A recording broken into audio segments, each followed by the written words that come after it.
We're really excited to have everyone. So welcome to our July speaker series. It's Much Ado About Monsoons. So before we get started, I would like to respectfully acknowledge the lands where myself and our speaker are from. We are on the traditional lands of the Namuvi, or the Southern Paiute tribe, here in Las Vegas and in Southern Nevada. These peoples have been living on and with these lands for countless generations. I pay my respect to elders past, present, and future, and invite you to take a moment to consider the many legacies of colonization that bring us here today. So with that, my name is Clarice Wheeler, and I am hosting tonight. I use she, her pronouns, and I am the Southern Nevada Programs Coordinator here with Friends of Nevada Wilderness. So a little bit of a background about us. Friends of Nevada Wilderness is a statewide nonprofit focused on protecting wildlands. Wilderness areas specifically are natural landscapes that are largely unaffected by people. And we protect these lands in a few ways. So we advocate by speaking up for these lands to get them permanently protected and managed to maintain their wildness. We educate by sharing the values and vision of wilderness at community events, presentations just like this one, and finding the common ground to protect our wildland heritage. And we also steward. So because these lands can't protect themselves, we work with volunteers on the ground to help monitor, restore, and improve access to these special places. We hold this Wild Speaker Series. For those of you who might be new, they occur every first Thursday of the month, and we host a local environmental expert, and sometimes experts, for people who are interested in learning more about the outdoors and ways to get involved with conservation efforts. Tonight, we're discussing the importance of monsoons in the desert. So if you've lived in the desert for any amount of time, you will understand the importance of rain in the summer. And as we all experienced just last week, how a monsoon can bring a blessing of relief from a heat wave. So with that, let me introduce you to our speaker. Tonight, we are joined by Dan Berc, who is the Warning Coordination Meteorologist at the National Weather Service here in town. So every time you get a weather alert from the National Weather Service on your phone, it's because Dan is on the lookout for us. So before we pass it off to Dan, I'm going to, I just want to take care of a few housekeeping things. So if you're not speaking, please keep yourself on mute. That way we don't get any weird feedback or distractions. If we start to have any bandwidth issues, I might turn off cameras so that our speaker can come through clearly. And lastly, just so you all know, just like I mentioned before, we're live on Facebook and it's being recorded. And then I will post the recordings tomorrow at some point. And if not tomorrow, then early next week. Please drop your questions in the chat throughout the presentation at any time. And in addition to that, if anything in particular stands out to you, we'd love to hear that too. We love all kinds of feedback in the chat. So without any further ado, I'm going to pass it off to you, Dan. Well, thank you very much, Clarice. I really appreciate you having me out here tonight. I'm going to talk a bit. First, I'm going to talk about a little bit about who the National Weather Service is, what we do, and why we do it. Then I'll be able to talk about some the kind of weather we experience this time of year out here in the Mojave Desert.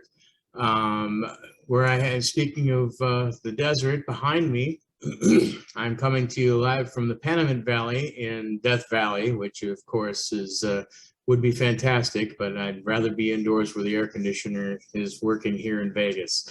So I think it's probably best, given the medium. I love to have the direct interaction as I go, but I think it's probably best if we hold our questions till the end. Just type them in the chat, and we'll chat with them right at the end. Can everyone see my slide okay? We're good? All right. See if I can get this to work right. Well, I work for the National Weather Service. We're a federal agency. We've been around since 1870 in some form, and we're a federal agency under NOAA, the Department of Commerce. I like to call NOAA the National Organization for the Advancement of Acronyms, because we have so many acronyms. In fact, I'm the WCM at WFOVEF, part of the WR of the NWS under NOAA, under the DOC, under the POTUS. So we go all the way up to the president with our acronyms here. But this is our map, my map of the United States. This is showing our 122 forecast offices. And we also have 21 aviation offices that are co-located with FAA centers. We call them Center Weather Service Units. The one that serves the Las Vegas area is actually it's in Palmdale, California. It also serves the Los Angeles and San Diego airports too. We also have 13 river centers. We have actually 2 that cover our Las Vegas area. I think 3 if you count this little corner of Mojave County. But they basically concern themselves with winter precipitation and runoff, the spring runoff from all of the mountain snows. And like here, we don't have too many problems with river flooding because we mainly have the Colorado River, and that's about it. And that river is so dammed up and controlled that we often won't have large flooding effects due to winter runoff. We also have 9 other centers, our national centers. You may have heard of the National Hurricane Center, the Storm Prediction Center. Those are 2 of them. And we have them all over the country where it's necessary. We have an aviation center. We have one that's just called the Weather Prediction Center. And they do kind of forecasting for the entire nation that kind of gives us a good start when we try to put together a local forecast. So this is our area, Las Vegas. I don't know if you can see my mouse around here, but if you can, there's our now I'll make it easier for you. There is our area. We actually cover the 3rd largest area of all of the forecast offices outside of Alaska and Pacific region.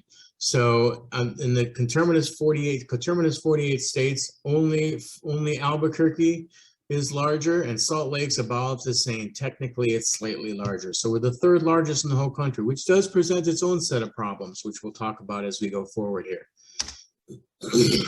This is what our area of responsibility looks like. We're neighbored by 8 different offices, and those are the locations of those offices. This is what our office looks like. This is Barry and John. We are there 24 hours a day, every day, 7 days a week, 365 days a year, except in leap years where there's 366 days. So anytime you want to talk weather, call us up. 3 a.m. on Christmas. We're hopefully bored. So give us a call and we'll be happy to talk weather with you. This red phone, and I really used to love this. We got rid of this and we have a more modern red phone now. This phone goes directly to the airport. You pick it up, it just rings there. For those of you who are of my generation and maybe and older, you remember the bat phone. That's what it's like. This is like our bat phone. You pick it up and it brings at the tower at the airport. I used to love this because we'd hire new people who were in their 20s and they wouldn't know what this phone did because they didn't know how to use it because it was such an odd looking phone. But yeah, so we have when we're fully staffed, we have actually 18 now meteorologists who are there. We're there 24 hours a day. In fact, we work midnight shifts, day shifts. We're there all the time. So the weather doesn't stop, so we can't either. But why do we need the Weather Service? More than 500 Americans on average die each year due to weather and flooding events. More than 5,000 are injured, and we cost over $14 billion a year in damn losses. Our mission, being part of the Department of Commerce, is to protect life and property and enhance the American economy. I threw that in there because we're commerce. But we do. We want to protect people from property losses as much as possible. Sometimes that isn't possible, but life and life safety is always possible to protect. if we can get the information out to you fast enough. I really love this story associated with this picture up here on the right. So it's everybody's responsibility for their safety, as well as our responsibility to warn you ahead of time what might be coming. This guy, this was from remember the hurricane season of 2005. We had Katrina, we had some other big storms at Wilma, huge storms that year. Well, this is near Galveston Island in Texas, and he saw Hurricane Katrina do its damage in New Orleans, and then later that year there was a hurricane named Rita that was coming right at him, but at the last minute took a right and went north and went into mostly unpopulated area right near the Louisiana and Texas border. Well, he said, forget that. I'm going to retrofit my house and make it as strong as possible. He did that. 3 years later, Hurricane Ike, I think it was, came and direct hit right where he lived. And the rest of this used to be houses. He wasn't alone here. This was a whole community, but he had strengthened his house enough that it protected him against it was a Category 3 hurricane, I believe, when it made landfall. So we can all do our part, but and it's remarkable. I have a friend who's an engineer, and he goes around after tornadoes. He also chases tornadoes, and he goes around afterwards and sees the damage and sees, for an extra $10,000 at the time of construction, you could build a house that'll withstand an EF3 tornado. It's pretty remarkable. But also, weather impacts plans. You got plans and anything outside. Sometimes it's not even an outdoor plan. You just don't want to travel in the weather. So we have planned outdoor events. This was 4th of July, I believe it was 2016, I want to say. We had our first thunderstorms of the year happening at the same time we had the 4th of July fireworks going on. Employee safety. We have, if you have employees or if you work something, can they get to work or not? If we have flooding like this, that's going to be difficult. And also emergency response. So some other things, some programs we have are heat risk isn't a program, but I'll talk a lot more about that. Storm Ready is a program we have to help communities, be more prepared in the face of weather. And Weather Ready Nation ambassadors for groups like this one. I believe you guys are already an ambassador, but we have Weather Ready Nation ambassadors who help us spread the word, spread the gospel, if you will, of weather safety and the weather and weather warning. So what kind of hazardous weather do we have here in the summer? Thunderstorms. Sure, lots of thunderstorms. This is our monsoon season, so we get tons of thunderstorms. Lightning associated with that, that's a hazard. Particularly when it's been dry, these lightning can spark fires like we're seeing out west. In California, Northern California right now is really, really heavily burning. Heavy rain and flooding. Microbursts. Dust storms. These are all things that are associated with thunderstorm and associated with the summer. What's one other kind of weather associated with the summer? The #1 weather-related killer. I tell you, I grew up in the Midwest. I fell in love with weather because of tornadoes and because of winter storms. That was all my kind of weather. And I come out here because I really love the West as well. I love the mountains, I love the deserts, I love it all. And I came out here and realized, weather is really interesting. All my friends said, hey, wow, great, you're going to Las Vegas to be a meteorologist. Must be tough. Just press the hot button every day, right? And many days, that's what it is. But I found out that really there's a lot of hazardous weather out here. We talk about, if you go to someone in a foreign country who's never been in the U.S. and only watched U.S. news and ask them what's the worst weather you find in the U.S., and they're going to tell you tornadoes, they're going to tell you hurricanes, and those are very, very bad, major hazardous weather events, no question about it. But hurricanes, they even get names. They get names when they become a tropical storm. It's impressive.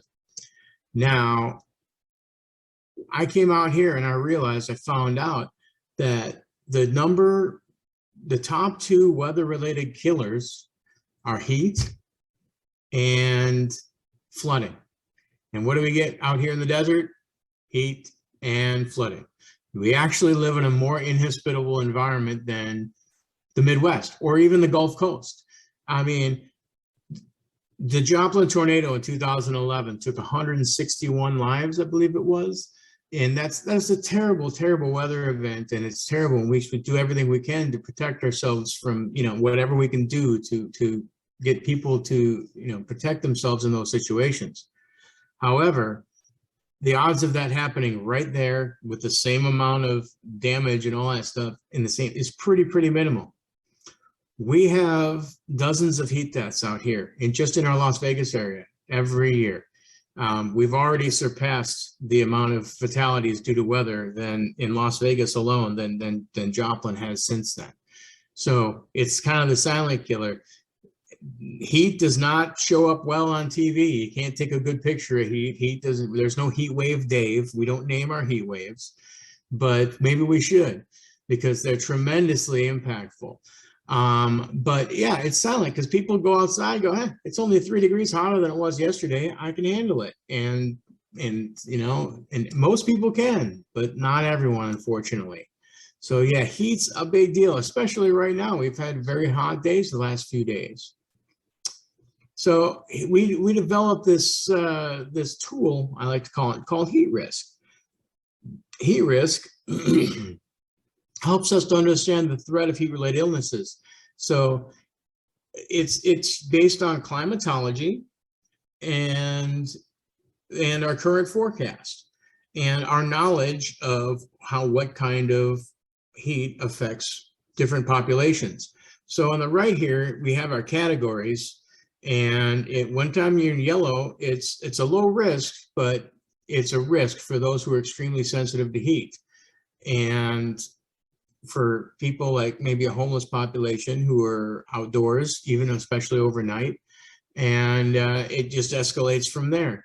And when we start seeing oranges and reds, we start considering issuing an excessive heat warning, which is what we've had over the last few days. Today's the last day of it, fortunately. Here's what it looks like. You can view it on the web at that convoluted address at the bottom, but it's also linked at our website. And so this is an example. We've got each of the days out for 7 days. Sorry, today through the following week, 7 days.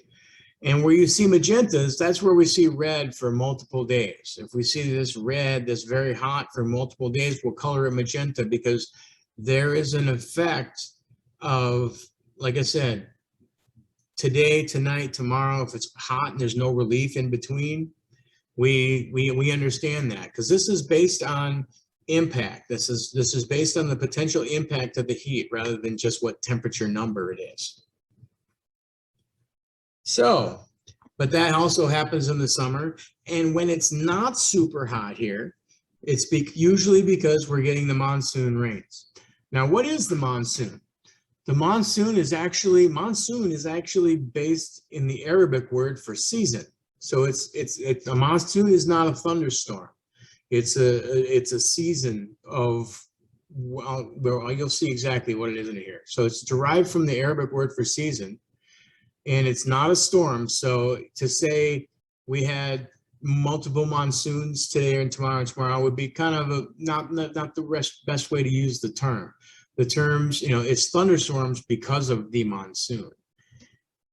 The average timeline here, we say mid-June to end of September in many areas, but that's probably because we do a lot of our messaging in the spring or in the late spring and early summer with other offices in the Southwest. So yeah, in Tucson, mid-June, absolutely. In Tucson or in Phoenix, mid-June is when it starts.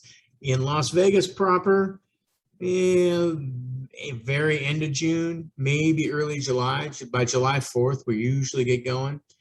and about mid-September is right for our area.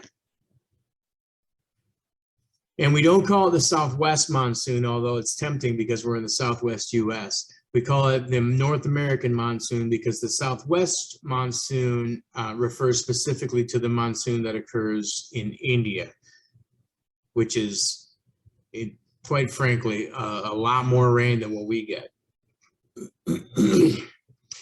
So this is a typical springtime weather pattern that sets up. We have this, what we call a semi-permanent high pressure, seasonal high pressure that builds, because what we have here is our jet stream. And during the winter, the jet stream is down here and we're right in the middle of the storm pattern. So all the big low pressure systems that form out in the Pacific can come right over us or near us and move through. Well, during the summer months, we get hotter down here and this jet stream moves further north and we're no longer in the path of storms, which is one of the reasons why it's so dry here and we're here in the desert. But this semi-permanent high pressure builds up here in northern Mexico starting in May and June, and it migrates up to the Four Corners area by early July, late June, early July. And when it does this, all of this moisture down here in the Gulf of, even from the Gulf of Mexico and Gulf of California, gets funneled northward right up the Colorado River, and that's where we get all this extra moisture. Monsoon is actually a seasonal shift in the wind pattern, which gets us more moisture because of where the source of the wind is. And moisture is fuel for thunderstorms. So you'll feel the difference. How I know when the monsoon is here, if you have a cold drink, in June, it doesn't sweat. But it starts to, once it starts to sweat, you'll know we have all that monsoon moisture in the air here. And it was so weird because where I grew up in the Midwest, we had all that moisture all the time. So I was always used to, and I took it for granted that my drinks were just dry here. And then all of a sudden I start, whoa, what's this? My hands are wet. It's because the monsoon's here. And now we have dew points up in the 50, 60, 70 degree range. And so when we get that going, we have more fuel for thunderstorms. And if we get a tropical system down here that dies and comes up kind of the Gulf of California here, that's a whole different animal, a whole extra source of moisture. We have a lot of severe thunderstorms and a lot of monsoon flooding thunderstorms during this time of year. But if we get tropical rains, forget it. I mean, some thunderstorms that would normally produce 2 or 3 inches of rain, which produces a ton of flooding, don't get me wrong, can sometimes produce 6 or 7 or 8 inches of rain over a mountain. And that's insane amounts of flooding. So one of the other things we have now, when we're on the edge of the monsoon kind of plume of moisture, it's enough to get thunderstorms going, but they don't really have a lot of heavy rain. We don't have quite enough moisture to get that super heavy rain. But what they do provide is what we call microbursts and outflow, which can be 60, 70, 80 miles an hour, and it can produce dust storms. Here is an animation. This is a dust storm that occurred in Phoenix a couple of years ago.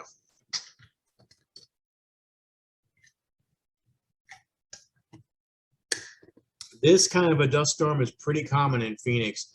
We did have one that looked kind of like this in Las Vegas a couple of weeks ago or last week. It was there was some good pictures of it, and it ended up in Las Vegas, but it was in our northwest Arizona near Kingman, and this hit US 93 down there in Kingman, ours. So it's pretty impressive. Now, when we get that tropical influence, this is the kind of flooding we can get. You may remember this. This was in the Moapa area up I-15 northeast of Vegas. This was in 2014. We recorded over 5 inches of rain in a couple of areas with this, which, to put it in perspective, the airport gets an average of 4.2 inches a year. And they got 5 inches of rain, 5 or 6 inches of rain in a matter of 2 hours. I hope the video is coming through all right, is it? Okay, good. So this van, somebody just jumped into the van trying to rescue them and get them out. They're about to unfortunately go over here. This is I-15. This is Interstate 15. This is a heavily, I took it for granted. I always took it for granted that interstates, oh no, they're built up. They can't have this happen. I was wrong. This was closed for 3 weeks for them to repair it. Fortunately for those people in that van, they landed on their wheels.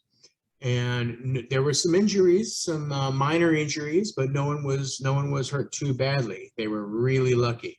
And they ended up in about 2 feet of muck. If they had landed on top, they would have likely drowned.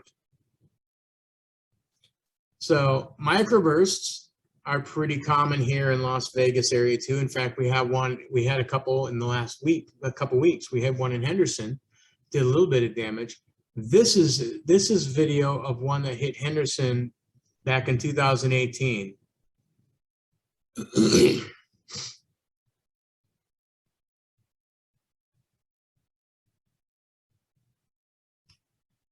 You may remember this event. This is the one where the Henderson Pavilion was destroyed. We recorded a wind gust of 85 miles an hour with this.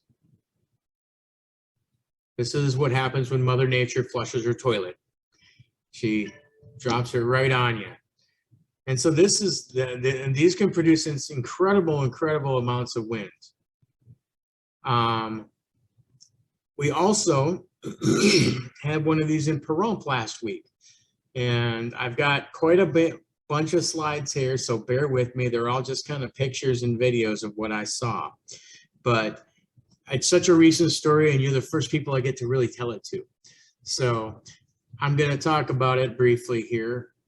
I came into work last Monday, and I was informed that the previous night we had major wind damage, and they were wondering if it was a tornado or not. So I hopped in my car. I went over the hump to Pahrump and met with their chief, their fire chief, who was also their emergency manager, who took me on a ride around to show me where it was, where all the damage was that he had seen.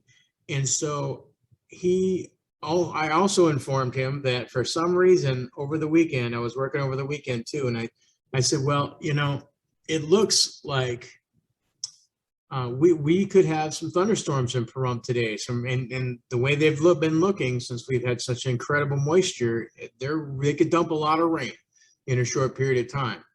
So I said we could be seeing some of that today. He said, okay. Well, we started going out and doing that and looking at the damage from the microburst. This was the first place we looked.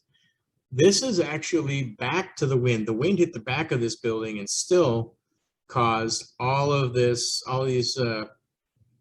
garage doors to be blown out. This was just down about a block from it, where the entire roof was peeled off of this building. These are air conditioners that were bouncing around on the roof. One got ripped off and sent this way, and these just stayed attached but bounced around. And so this store here is just absolutely filled with water because it punctured holes in the roof, or in what was left of the roof, and started all the rain got in there. This was a roof that was torn off of another building and deposited here about 100 feet away.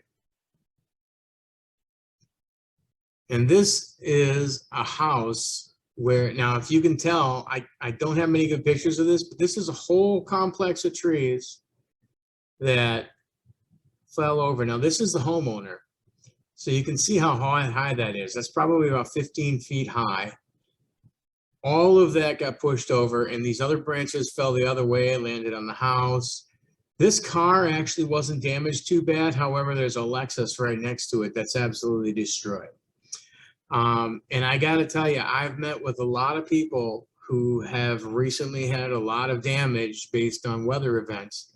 I have never met anyone with a better attitude than this woman. She was like, nah, it happens. We're going to move on. I couldn't believe it. She was so just kind of going with the flow about it.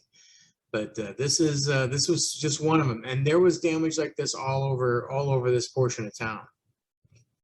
This was the most amazing thing. This is a trailer that was sitting about a block away, a block and a half away. It took flight and landed in this little blocked off area. You can see the destroyed air conditioner and such here. And if you look up here, that's how high it had flown. It hit the roof and the building here before it was deposited here. That was some incredible wind. I estimated between 80 and 90 miles an hour. I'm guessing this trailer must have been open or something, in order for it to take flight. It was pretty amazing. But at this point, as you can see, the rain was starting. And we turned our attention away from the wind damage towards the flooding. And this was one of the first videos I took as we started driving. Oh, yeah.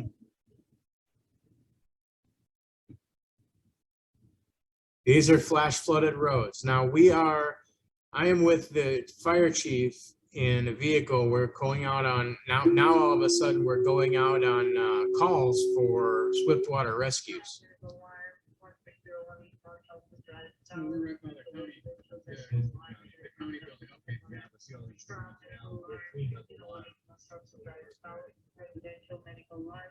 Now, there is no colorful language in any of these videos, but I have not gone through and redacted anything, so it might be hearing, I don't know what you might be hearing. Me sounding silly, that's for sure. We're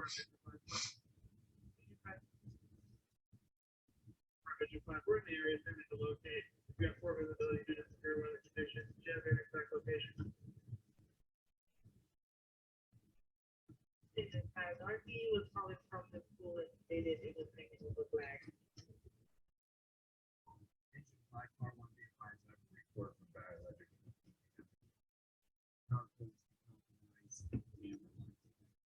Just north of.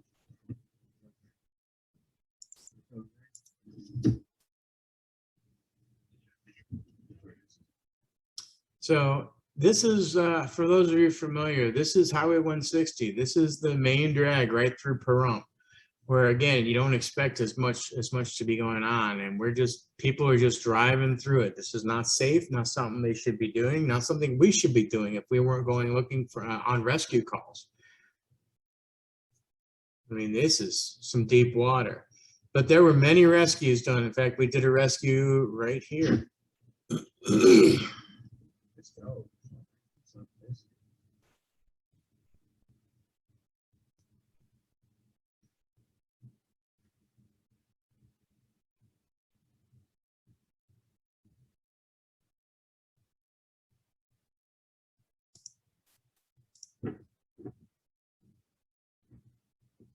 This person here is up on the median. We did a swiftwater rescue with this person. Now, I'm sure he would have been happier if I was documenting these rescues, but I'm just thinking, hey, if I'm at my worst, I probably don't want to get rescued. I probably don't want to be videoed, so I didn't video any of these rescues. And this was a little bit later. We were walking down a side road, or driving down a side road.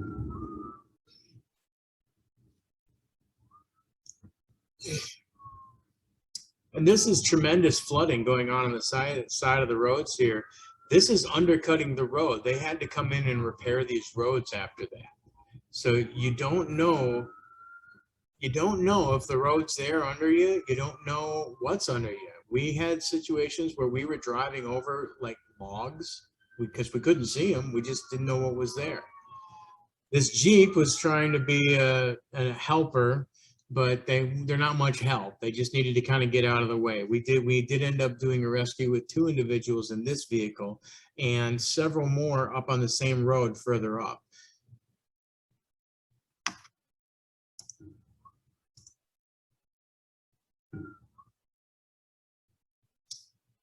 And with this particular one, this video, he asked me, he said, hey, can you get the word out about about Highway 160, and is it, and that people should stay away. So I tweeted this out, this video here. I tweeted this out on Twitter, and I don't know what I'm doing with Twitter. I just, I don't understand social media the way I should, but I understand that it's really powerful. And here was another example. I had one previous example where I tweeted something out and it went what we call viral now, and it got all sorts of attention. This was one of those situations as well. I put this out, said, hey, Highway 160 is a mess, stay away from it. Just turn around, don't drown, stay away from it. Well, of course, I'm thinking, oh crap, I'm in a rescue vehicle trying to do rescues. We shouldn't be driving through this either. So I had to, put out a little caveat that said, hey, no, we were, in rescue mode here. But I got such amazing feedback. I had every news station in Las Vegas. I had CNN, Weather Channel, Weather Nation, all contact me to use this. They put me live on air doing interviews and all this kind of stuff. So it's amazing the power of social media. Be careful with it, because I know I do. I'm learning that. But yeah, it's just incredible how just this 12 seconds of video on the highway can instantly get all around the world. It was pretty amazing.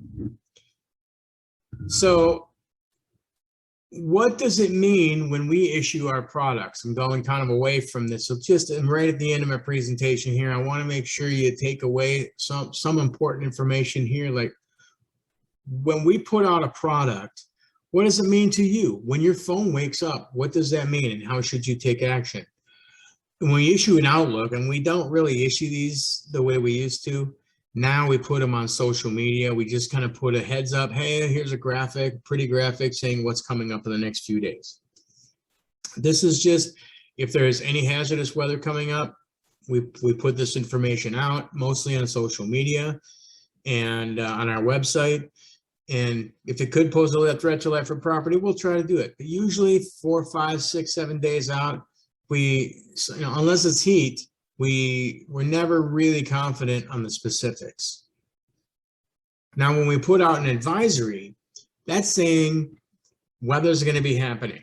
We don't think it's going to rise to the level of life and property type of damage, but we do think it'll rise to the level of an annoyance. When we put out a wind advisory, maybe you don't want to have that picnic outside. You want to plan your party indoors instead of outdoors because it'll be annoying. If we issued a high wind warning, now it's batten down the hatches. You're going to lose some shingles. Maybe if you have a trampoline out in front, it might be somebody else's trampoline a mile away, that kind of thing. But if it's an advisory, it's more nuisance. A flood advisory, nuisance flooding. Maybe a couple inches of water flowing across the road, but nothing that's going to wash your car away. Now, a watch is a bit different. If we issue a watch when we think when we're pretty confident there's some hazardous weather, but we're not coming up in a couple of 2, 3, 4 days, but we're not quite sure on the specifics yet, so we issue a watch. That means something's coming, and be prepared. And we'll when it occurs, or when we know it's going to occur, we'll issue that warning. Now, in the case of what we call a convective watch, tornado watch, severe thunderstorm watch, or flash flood watch, those will be issued much more closely. Like a severe thunderstorm watch, which we rarely see out here in the Southwest, you would expect in the next few hours there might be some weather. But when we issue a watch for excessive heat, high wind, winter storm, it's usually a couple days out before, at the time we issue that. Now, a warning means it's happening, it's dangerous, take action to protect yourself. We were under an excessive heat warning today. It's hot enough that if you're not drinking extra water, if you're not, keeping yourself out of the heat for some time, you're going to have issues. And when you issue a severe thunderstorm warning, we're going to have 60-mile-an-hour winds, or we're going to have or we're going to have really large hail, things that could cause a lot of damage. Tornado warning is pretty self-explanatory. We expect that there's a tornado going on, or we've heard that there's a tornado going on, and it's of course going to be very impactful wherever it goes. So now, if you would like to get weather information from us, we were voted the second worst website within the government, and they were being kind. The worst website in the government was the population clock at the Census Bureau, but they have since improved theirs, and it's drastically better. We've improved ours, and it's not drastically better. However, all the information you could ever want on the weather is there. You just have to be patient and dig around for it, because it's just not really user-friendly. But all the information you want is there. We usually put some nice graphics up every morning that gives you a little information about what's coming up. But you can also click down, and there's a map down there you can click on and get a very specific forecast for your area. And if you just want a more basic kind of a rundown, we're very active on Facebook and Twitter. Facebook, we put a post or two a day on there, and Twitter, during severe weather, we're very active and tweeting out about all of the severe weather things that are ongoing. Every time we issue a warning, there's information going straight out on Twitter. And these are places where you can find us. And this is our phone number. It's a public number. There's a little phone tree you go through, but you could reach a meteorologist 24 hours a day if you have any specific questions, and we can answer them. Thank you for listening to me for about a half hour here, 40 minutes. You should get an award just for doing that. I know my family would give you one. But I'm more than happy to stick around and answer whatever questions you may have. Thank you, Dan. That was great. I loved all the videos from out there in Pahrump. They're very impactful. So I do have a couple questions and comments in the chat that I will address before we get to anybody else's. So this is from Jim Lane. He said he has two questions. So the first one is, why did we not have the typical monsoon in summer 2020? He called it a non-soon down here in Southern Nevada. You're one of us. We've been calling it the non-soon too. We love that term. Personally, I really like that term because when we have an active monsoon, I get a lot of extra work here. So, but yeah, the last 2 years actually have been quite down. Last year in particular, we had very, very, very light monsoon. We only had if you want to even call that. In fact, I was going through that today. I think we had one big event in August, and that was it. What happened last year is, remember when I talked about how that monsoon bubble moves up and moves that jet stream out of the way? That didn't happen. That just didn't happen earlier on in the year. And we actually were having like cold, like regular low pressure, like winter low pressure systems well into June. We didn't get rid of those until late June and even into early July. So we just did not have much of a monsoon at all. It was just, it was that high never really got set up. It's one of those things that can happen. It happened in 2019 as well. And dating back to like 2009, we'll see, maybe it's about every 10 years or so, because in 2009, 10, 11, we didn't have really strong monsoons either. But we're certainly making up for it this year. No question about that. Right, and then yeah, go ahead. Jim's second question was, typically how much advance notice can you give for wind events? Seems to me it's less time than temperature forecast. It depends on the type of wind event. The wind event like we saw in Pahrump the other day, one thing I didn't mention about this storm is it was what we call a bow echo, a really big line of storms that came down from the northeast. It also came through Las Vegas. We had a dust storm in Las Vegas, but we didn't notice it because it was after dark. We didn't really see as much dust, but I was standing out in it and I At about 9:45 on Sunday night, a lightning strike took out our radar.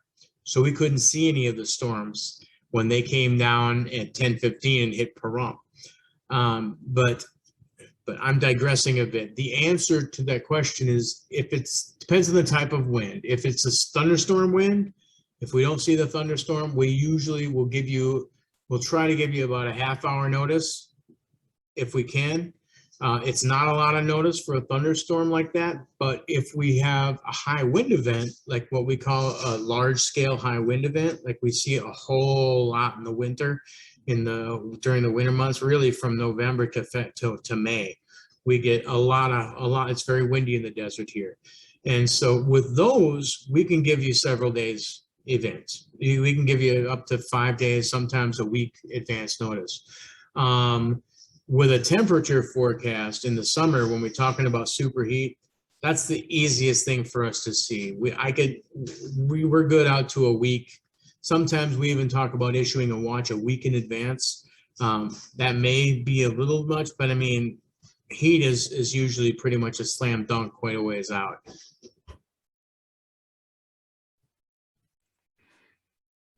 Another question from Ricky Jensen. They said, can't help but think about climate change. Can you talk about climate change in relation to our monsoon?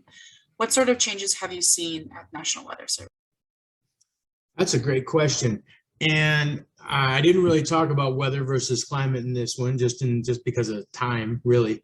However, climate change, yeah, it's happening. We can't ignore it. It's in the data. Global warming is happening, and we're not immune to it here. I always tell people, though, that Las Vegas proper is a really bad place to analyze it and try to infer anything from it, because our temperatures are also rising here right in the Las Vegas Valley due to the urbanization, the rapid urbanization over the last 20, 30 years. Where we see that is actually mainly in our low temperatures. While our high temperatures are slightly higher than they were, we're seeing an average of about 5 to 7 daily record highs per year. And what I mean like that today, say it hit 113. I don't know if it did, it might have. Today the record was 113. But if it did, that would have tied the daily record, today's record. We average about 5 to 7 of those every year. We haven't had a record low temperature at McCarran Airport since June of 1999. So it's been over 20 years since we've had a record low temperature, and that's primarily due to our urbanization. However, the climate change is occurring. We're seeing it. We may be seeing it particularly in the tropics, where what we're seeing is stronger and more frequent storms. I'll try to give the Cliff Notes version of this, but essentially the reason we say that is the Earth is always trying to moderate its temperatures. The Earth wants to be one temperature, and it can't because of the amount of sunlight it gets. You just get more sunlight at the equator than you do at the poles. So what storms are, what hurricanes are, what low pressure systems are that come through, that's Earth's way of trying to take that heat from the equator and move it to the poles to kind of balance itself out. And when you add more heat, the Earth feels the need to do that more. And as such, we see an increase in these types of systems, the strength and the things. So that's what we're seeing primarily. Now, how has that directly affected the monsoon? I don't know. I'm not a climate researcher, but I'm really hesitant to attribute this was a dry season, so it may be a product of climate change. I think we're looking on a larger scale than one season or one storm or one thing.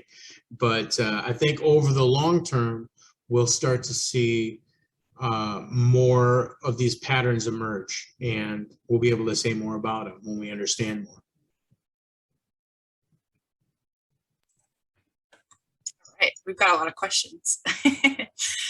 So Alan Gibbs says, I have a chart, possibly from the Weather Service, that I use in my classes, which classifies weather severity / danger by a combination of temperature and humidity.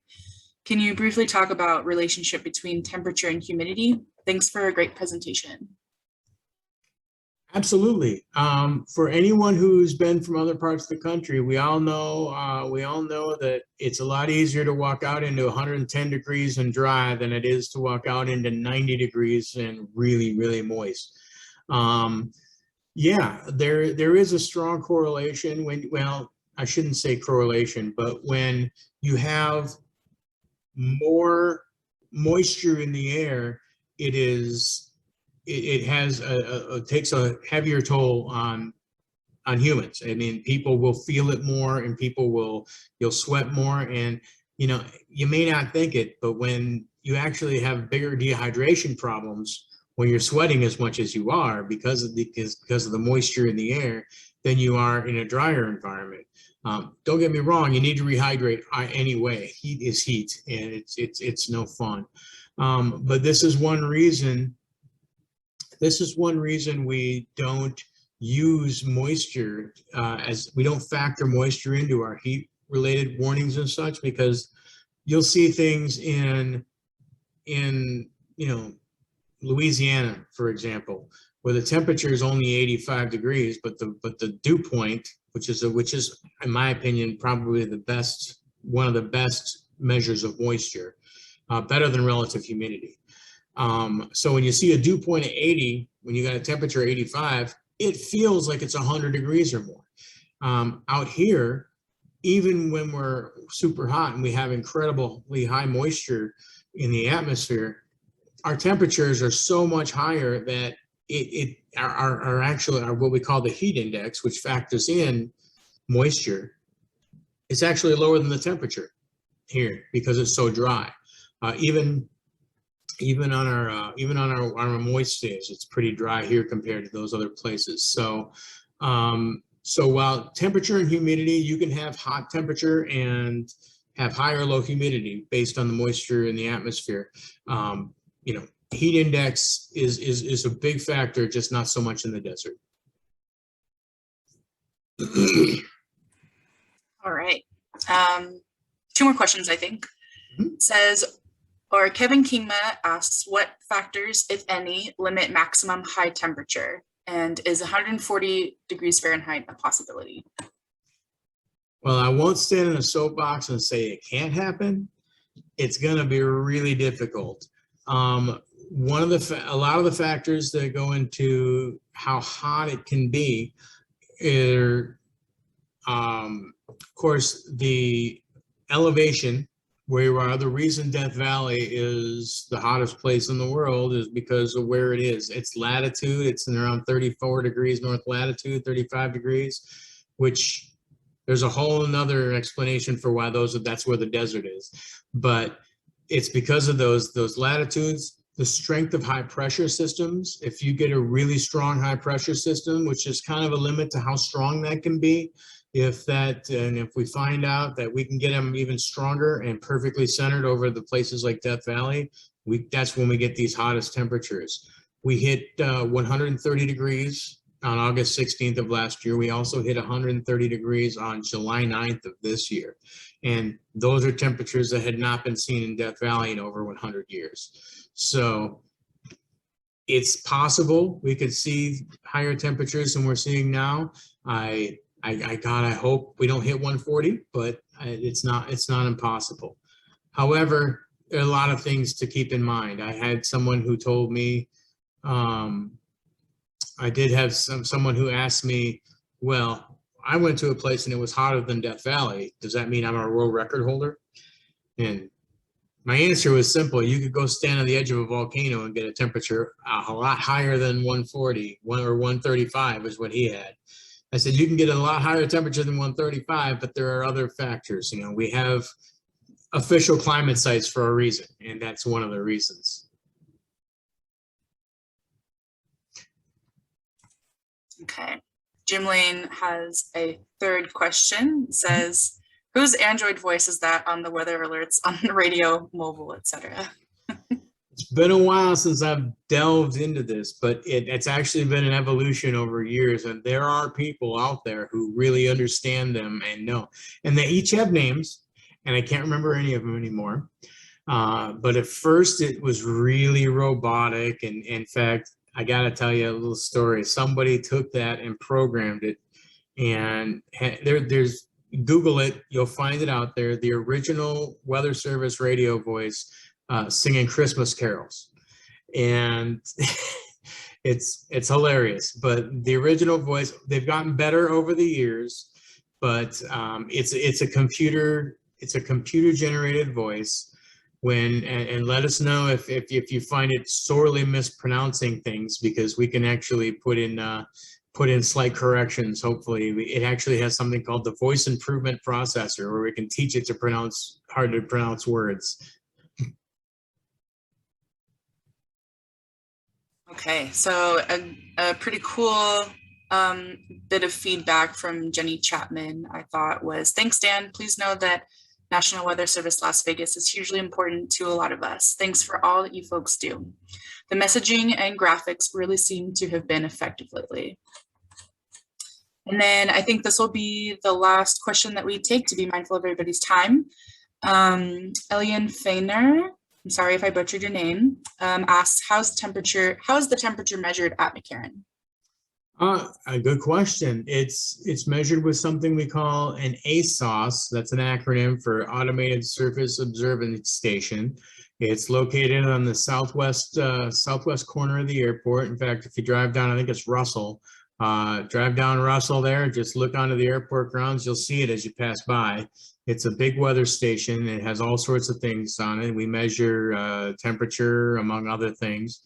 That is the official site for Las Vegas. We call it Las Vegas. It's in McCarran. That's where we do it. Historically, we've often kept our observations at airports because they usually have space for us to put instruments and such. That is a location that we have our own techs that maintain it. And so we know it's valid. If anything goes wrong there, we immediately, next day, we have them out there fixing the equipment. So we know it's a well-maintained site. Now, that being said, we live in an area with a lot of topography. We forecast 115 degrees at McCarran. If you live on the east side of town, it's going to be hotter. If you live on the west side of town or on the south side of town, it's going to be a little cooler. If you live like Summerlin, Anthem, the elevation's about 800 to 1,000 feet higher. It's going to be 3 to 5 degrees cooler. Pretty much, you can almost, in the summer, you can almost guarantee that your number is going to be that about 3 to 5 degrees. Whereas if you're on the east side of the valley where the elevation is a little lower, you're going to be a little hotter. All right. Dan, do you have any last little tidbits you'd like to say before we finish up? Well, just thank you for having me. Really appreciate it. And if you have any questions, feel free to drop me a line. It's just daniel.berc@noaa.gov. I can answer answer any future questions you have. And, stay out of the floods and keep hydrated in the summer. Turn around, don't drown. All right. Well, on that note, we're going to go ahead and close it out for the evening. I want to thank everybody for joining us tonight, whether it was on Facebook Live or here on the Zoom. And thank you so much for Dan for taking the time to speak with us tonight. Just want to remind everybody that Friends of Nevada Wilderness is a membership-based organization. Over 80% of donations we receive go directly to advocating for wilderness protection, restoring habitat for wildlife, and maintaining hiking trails. We'd love for you to become a member and join us in keeping Nevada wild and beautiful. One last thing before we close it out, remember that we hold the Wild Speaker Series every first Thursday of the month with various topics. Please mark your calendars and join us next month, September 2nd at 7. And we will be joined by a park ranger in Death Valley National Park and to discuss dark skies and astronomy. Thanks again, everybody, and I hope you all have a beautiful night.